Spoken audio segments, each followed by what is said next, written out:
Farid Usmon, Bobur podshoh. 4-qism. Eli turk, yurt ishqi.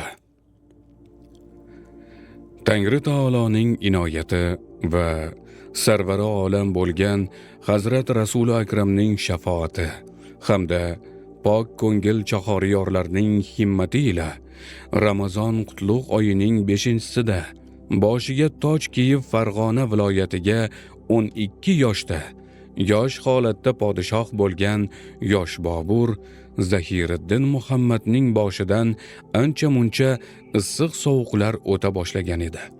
U qizg'in yurt talashlar ichiga allaqachon tushib bo'lgandi.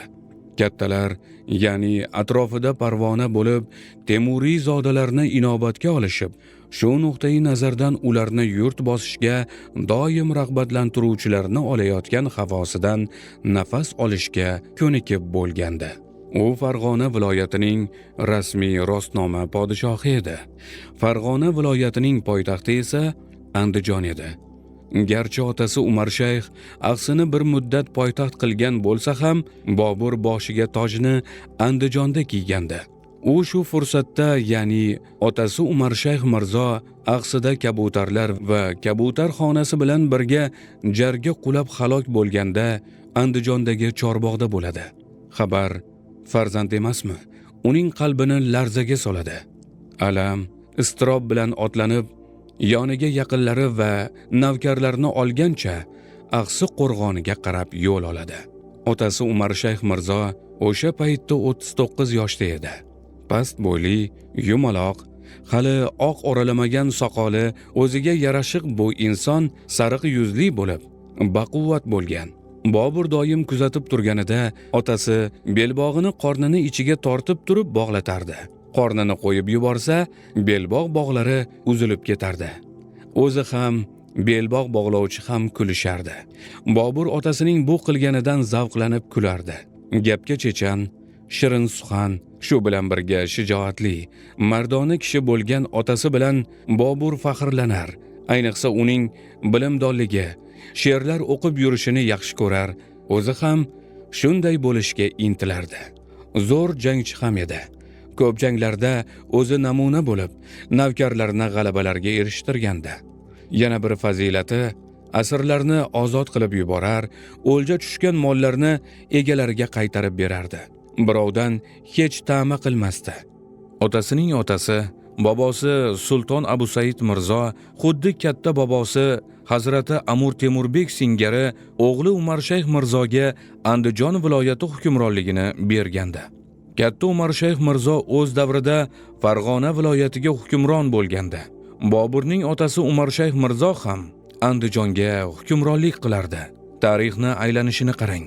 Umar Shayxlar bir yurtga hukmron bo'lganlar.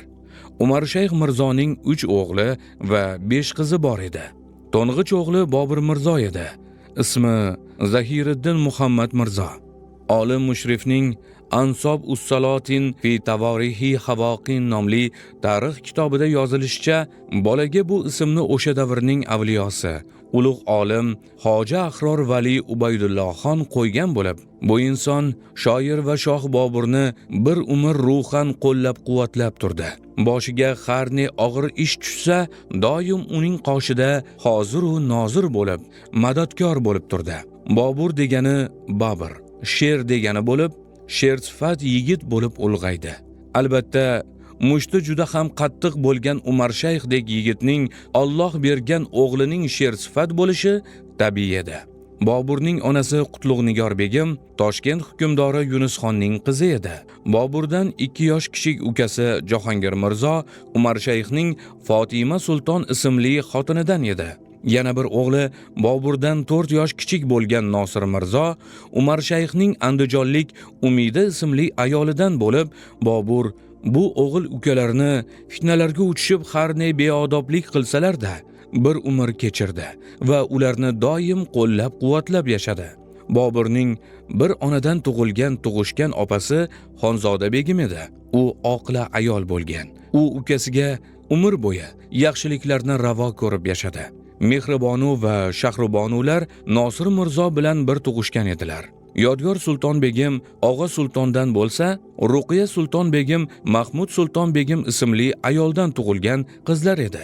Bobur otasining vafot etganini eshitib, o'shanda iztirob bilan yo'lga otlanadi. Rivoyatlarda aytilishicha, Xokan adirlari orasidagi atrof to'qayzorlardan iborat bo'lgan. Bu yerlardan sher, yo'lbars tutib kelib boquvchi qo'rqmas bir ovchi bo'lgan.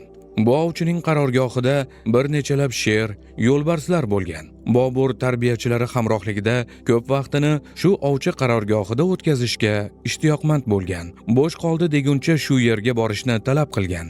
Qarorgohga boraverib, u yirtqichlar shohi sher va yo'lbarslar bilan do'stlashib ketgandi. Soatlab ular ichida aylanib yurar, ularni yollarini silar va hatto ularni ayrimlarini minib ko'ngil xushlik ham qilardi. Vahshiylarni o'ziga oshno qilib olgan bolakayning bu odatlari u bilan hamroh bo'lib kelgan tarbiyachilarni hayratga solardi. Ular shuning uchun ham uni Zahiriddin Muhammad Bobur, ya'ni sher deya atashardi va ko'proq tabiat qo'ynida olib yurishardi. Bog'larni kezishar, ya'ni 9 ta katta ariq suvi kirib atrofga yoyilib ketadigan Andijon atrofida bog'u-rog'lar, bepayon ekin maydonlari ko'p edi. Qal'aning atrofidagi mahallalar aholisi hunarmandchilik bilan shug'ullanishdan tashqari ana shu keng maydonlarda dehqonchilik ham qilishardi. O'sha zamonda ham hozirgidek aholi zich yashardi. Eli turk bo'lib, bozorlarda turkiy tilda so'zlashilardi. Bahor keldi deguncha adirlarda lolalar ochilardi. Qushlarning sayrashlari, qirg'ovullarning qurillashlari Boburga xush yoqardi. Ko'm-ko'k o'tloqlar, poyonsiz dalalar, uzumzorlar va anjirzorlar, noshbatizorlar yosh Boburning vatani edi. U joyda nayza otishni, qilich solishni, otda chopishni o'rganar, ustozlaridan yod olgan Qur'oni Karim oyatlarini sharhini so'rar, she'r ilmi, falakiyot, handasa, tarix va hokazo ilmlardan saboq olardi. U ana shunday muhitda ulg'aygani uchun bu eli turk yurtda o'zgacha muhabbat bilan voyaga yetardi. Endigina 12 yoshga qadam qo'ygan edi hamki, bu voqea sodir bo'ldi. Otasi yozgi qarorgohda axsida kabutarxona bilan jarga qulab vafot etdi. Bu iztirob yetmaganidek, hali u yosh bo'lishiga qaramay, Andijonga yov bostirib kelayotgani to'g'risidagi xabarlar uning dilini g'ashlantirgan edi. O'shanda yov bo'lib kelayotganlar kim edi dersiz? Yuqorida aytib o'tganimiz, Boburning bobosi Sulton Abu Said Mirzo Samarqandni egallaganda tug'ilgan Sulton Ahmad Mirzo boshliq lashkarlar edi. Endigina taxtga o'tirgan Temurzodalarning, to'g'rirog'i og'a-ini bo'lgan jigarlarning o'zlarida katta mulk, katta yurt bo'la turib yovlashayotganliklarini tushunish qiyin edi. Tamballarga-ku mayli, ular boshqa toifa. Oddiy bek bo'lishiga qaramay, davlati ortib ketib, taxtga daxldor bo'lishmasa-da, taxt da'vosini qilayotganlardan edi. Ko'rdingiz, Bobur otasining qabrini ziyorat qilishga borganda ortidan fitna uyushtirib, qilich ko'tarib borishdi. Bobur o'shanda shoshilinch ravishda, yengilgan holda Andijonga qaytishga majbur bo'ldi.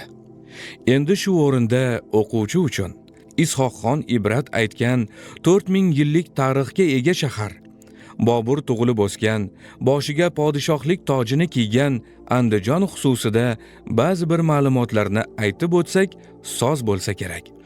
Sohibqiron Amir Temur hazratlari hukumat ustiga kelgach, garchi o'zi Samarqandni poytaxt qilgan bo'lsa-da, Afrosiyob Turon podshohi bo'lganda Andijonni poytaxt qilgan hududga bee'tibor bo'lmadi. O'zi shu joylarda ko'p bo'ldi. Qo'shin tarkibini mustahkamlashda andijonlik yigitlardan foydalandi. Ayrim lashkarboshilarni andijonliklardan tayinladi. Xususan, Alisher Navoiyning bobosi Sohibqiron lashkarboshisi ham Aravondan ekanligi kitoblarda yozilgan. Qolaversa, Duoxon davrida Andijon Qubbatul Islom bo'lganligi Amir Temur uchun ahamiyatli edi. Shuning uchun u eng oqil farzandi Umar shayxni Andijonga hukmdor qilib tayinlagan edi. Umarshayx Mirzo bu yerda 24 yil hukmdorlik qilib, yemirilib yo'q bo'lib ketgan eski Axsi nomini saqlab qolish maqsadida yangi Axsini barpo qilgan edi. Shunday qilib, yangi Axsi Temuriylar davriga kelib bunyod etilgandi. Yosh Bobur ana shu yangi Axsida bo'lib o'tgan yuqorida yozganimiz jangda birinchi bor mag'lubiyatga uchradi.